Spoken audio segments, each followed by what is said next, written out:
lammiileen keenya hojiif jecha asii rakkatanii rakkoo jala deefaa biisan dhaqanii achitti immoo rakkoo hamaa keessa jiranii sanis furuudhaaf bifa adda addaatiin yaalii godhaa jirra. Haaluma san keessatti haala ammaata san keessatti illee keessattuu shamarran haala biyya san keessatti baay'ee rakkisaa ta'een jiraachaa saba isaaniitiif uummata isaaniitiif kabajaa Oromummaa fi Oromoof qabaniif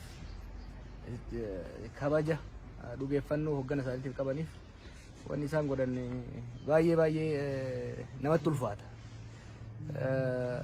Fuudhuunis dhiisuunis namatti ulfaata. Fuudhuuf isaanirraa fuudhuun namatti ulfaata. Dhiisuuf immoo xaarii isaanii kana beekamtii kennuu dhabuun nama rakkisa.